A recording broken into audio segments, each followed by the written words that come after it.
Hello everyone, JG here, and welcome to the 25th and final episode of the Blizzard Audiobook series.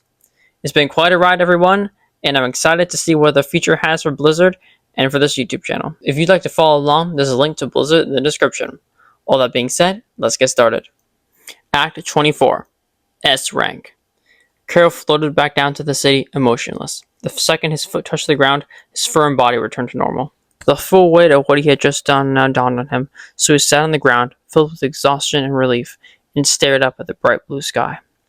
Rex, who had just lain his jet nearby, and Esther, who had just lain on the ground, walked up to Carol. He stood up to greet them. "Dude!" Rex shouted, amazed at Carol's new powers. "You gotta tell us how you did that!" "It wasn't me," Carol replied. Esther understood what he was talking about. She would know the origin of the form Carol was given anywhere. "What?" Rex asked. "I can explain later," Carol said. "I'm so exhausted right now." "Me too," said Esther. "We've been running around all day apparently, because it's sunset now." Suddenly, Rex got an idea. "You know what we should do?" he shouted. "We should form a team!" "A team?" the others asked. "Yeah," Rex affirmed. "A team is a band of awesome heroes who always work together on things. There are tons of teams. Team Sonic, Team Dark, Team Chaotix, the Babylon Rogues. That sounds great," Carol said. "But we need a name." The three thought about it for a moment. "What about Team Blizzard?" Esther suggested. "It's kind of how we beat that dragon after all." Rex and Carol both agreed. Thus, Team Blizzard was officially formed. Then the team saw robots, tanks, and airships landing with crews full of men from an organization known as Gun R, landing to take control of the situation. When Esther saw them, a realization flew into her mind. "Look, you two, I'm very happy to be a part of this team, but first, I have some debts to pay." "I may not see you for a very long time," Esther said.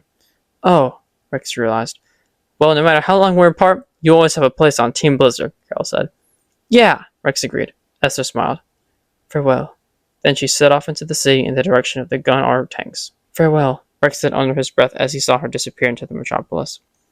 "There they are! Those are the heroes who saved the city!" shouted Knuckles with a massive crowd of ex-corrupted souls waiting to thank the ones who saved them. Blaze, Silver, and Omega were there too, and the four allies went up to the remaining members of Team Blizzard to help control the crowd. As Rex spoke to the crowd to bid their appreciation on behalf of Team Blizzard, Blaze approached Carol. "Where is Esther?" she asked. She had some debts to pay," Carol replied.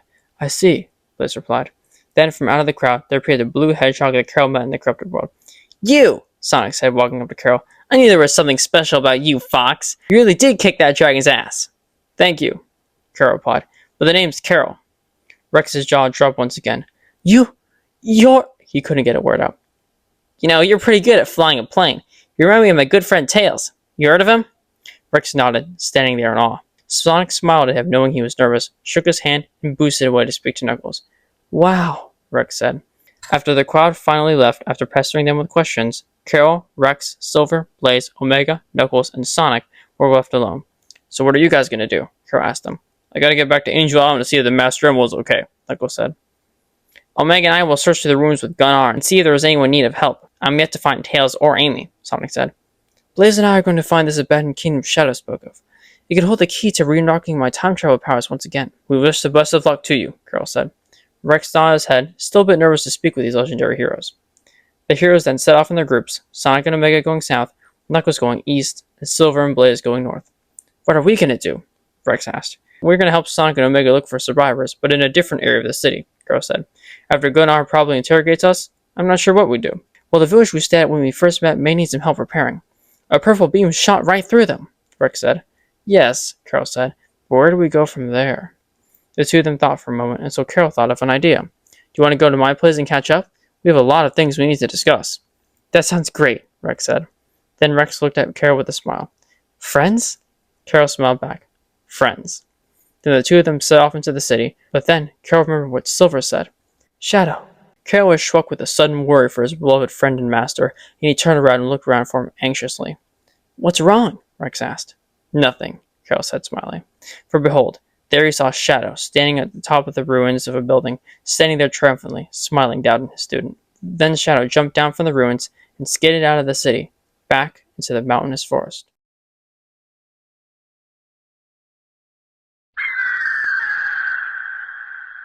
Epilogue. Silver's discovery.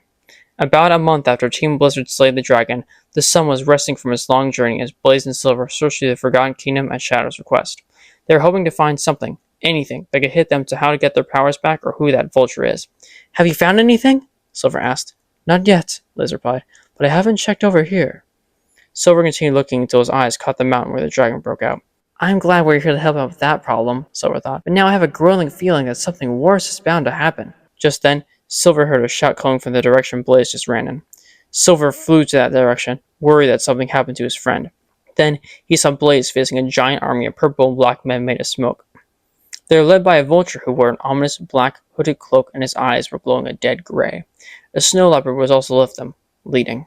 Who are you? Silver asked aggressively, getting into a fighting stance. The leopard smiled. Someone who can get you home. Then he pulled out a glowing red stone, trembling with a newfound power.